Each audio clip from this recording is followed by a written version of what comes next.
студии Вестника Кавказа Дмитрий Федоров и Гия Саралидзе. И в этой программе мы хотим поговорить о итогах футбольного сезона, о том, что нам запомнилось, о том, что стало самым важным в жизни футбольной нашей страны. С моей точки зрения, если честно, то главные события, которые произошли в жизни футбола, они такие, характер носят административно-организационных. Вот. Хотя, были какие-то и успехи на футбольном поле. Хотя, честно говоря, это как раз немножко забылось на фоне каких-то грандиозных свершений. Прежде всего, конечно, выборов хозяйки чемпионата мира 2018 года, который получила Россия. Вот это действительно событие, которое в этом году, мне кажется, центральным. О значении этого, о плюсах и минусах мы уже говорили. С твоей точки зрения, что главное было? Главное, определился костяк российских клубов, которые способны развиваться. Это команды, которые находятся сейчас во главе турнирной таблицы, они же выступают в Лиге Европы. Это команды, которые в перспективе способны улучшать качество своей игры, способны грамотно работать над селекцией. Большой вопрос относительно «Спартака», все же включу в эту обойму. И самое главное, что эти клубы, на мой взгляд, способны уже в ближайшей перспективе стать бизнес-проектами. Относительно других большие сомнения. ЦСКА уже в минусе или в небольшом плюсе. «Зенит», если не будет покупать у конкурентов лучших игроков за баснословные деньги. За те деньги, которые просто называются, и вот они покупают. Да, то есть «Зенит», если будет все-таки работать с правильным отношением к деньгам, тоже может стать бизнес-проектом. Там очень хорошо работают маркетинговые службы, а когда построят новый стадион, я уверен, что с билетов они будут получать столько, сколько не получают. Если будут заполнять 50 тысяч. Я думаю, что будут заполнять. Так вот, я думаю, что эти команды способны стать бизнес-проектами. Остальные пока это команды, которые носимы волею волн. Судьба Сатурна является тому доказательством. Прошлогодний пример Москвы, вернее даже не прошлогодний, это было в 2010 году, команды снялись с чемпионата прямо перед началом сезона. То есть команды, на которые можно делать некую ставку долгосрочную, не просто в данном конкретном. Не маловато ли их, чтобы делать ставку? Маловато, но должна быть какая-то опора. Все-таки давай перечислим там самые главные события, которые произошли за этот год футбольные с точки зрения. Это то, о чем ты говорил, ЦСКА, который вышел в четвертьфинал Лиги Чемпионов, впервые российский клуб. В этом формате Лиги Чемпионов дошел столь высоко, там повезло, не повезло, жребий, не жребий, но это факт, и это приятно очень. Но, к сожалению, это было окончание сезона прошлого, так скажем. В этом сезоне таких достижений не было в Лиге Чемпионов, но выход сразу 4 команд в Лиге Европы, мне кажется, это тоже достижение. Конечно. Организационно этой части, то, что мы получили чемпионат мира, это прекрасно. Это даст толчок, мы надеемся, развитию инфраструктуры футбольной, интереса к футболу и так далее. Это то, что плюс, то, о чем ты говорил, это вертикаль футбольная. Строится стадион «Спартака». То есть, как-то развивается инфраструктура и так далее.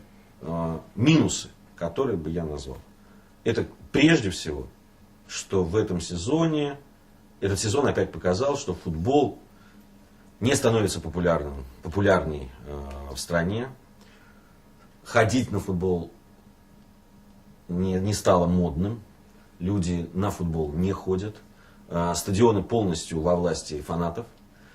Семьей прийти на футбол, во всяком случае на московские матчи, практически невозможно. То есть только очень отчаянные люди могут это себе позволить и пойти. Или вип-ложи в дорогие сектора. И то, все равно мало кому из приличных людей хочется, чтобы его там супруга или дети слышали то, что кричат с трибун, хором.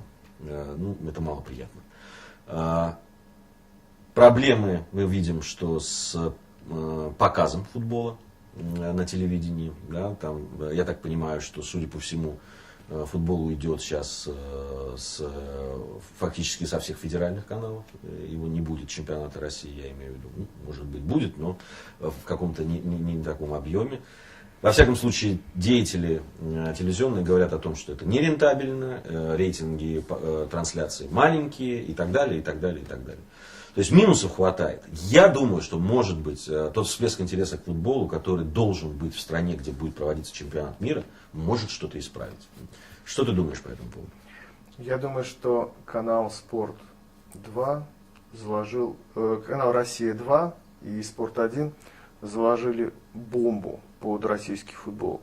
Они показывают в хорошее время английскую премьер-лигу, великолепный показ, качество картинки, качество игры. Болельщики получили возможность сравнивать, и мне кажется, что это нанесло серьезнейший ущерб нашей лиге. Фурсенко, говорят, сказал, что это вообще чуть ли не главные наши враги, руководители этого канала. Ну, похоже на байку, но тем не менее. Действительно, контраст огромен.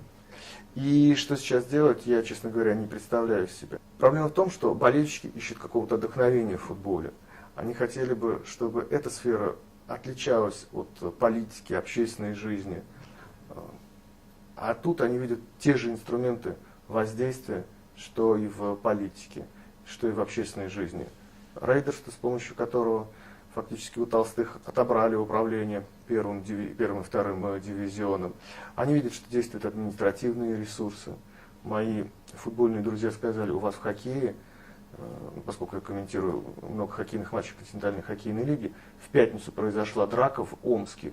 Утром в субботу, в выходной день, уже собралась комиссия, которая вынесла решение по поводу этих инцидентов и наказала игроков «Витязя» длительными дисквалификациями. А впоследствии эти дисквалификации были увеличены после того, как внимательно были изучены все материалы и встретились с участниками событий и с руководителями «Витязя».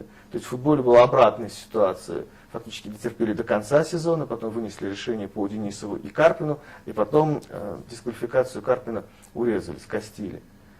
И когда болельщик видит, что на самом деле в футболе все то же самое, что и в окружающей его жизни, он отворачивается.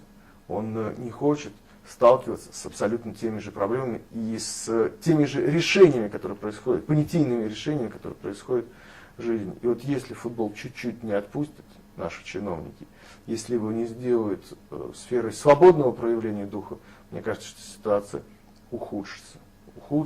И я не хочу быть пессимистом, но я пока не вижу, за счет чего наш футбол может осуществить прорыв и за счет чего он может стать популярней. Разве что из-за очень серьезного информационного всплеска, связанного с тем, что мы проведем чемпионат мира 2018 года. Ну, я это и может быть выступление сборной в следующем сезоне даст глоток свежего воздуха. То есть, если мы победим во всех матчах, если болельщики поверят в нашу национальную команду, то, может быть, тогда и что-то изменится. За счет российского чемпионата вряд ли. К тому же он будет растянутым. 1,5 года. 1,5 года, да. Очень тяжело сконцентрироваться. Но это мы уже заглядываем в следующий сезон. Да, но тяжело сконцентрироваться на таком длинном сезоне. Дмитрий Федоров и Гия Саралидзе были в студии Вестника Кавказа. Мы говорили о футболе, о том, что было плохого и хорошего, плюсы и минусы этого сезона. Разрешите, во-первых, поздравить вас с наступающим Новым годом, пожелать вам всего самого хорошего и, конечно же, хорошего футбола. Надеюсь, что в следующем году мы вновь с вами встретимся, вновь будем говорить о футболе, и темы радостные, действительно футбольные, будут превалировать в наших разговорах. Да, больше о футболе, чем об организационных проблемах. С Новым годом!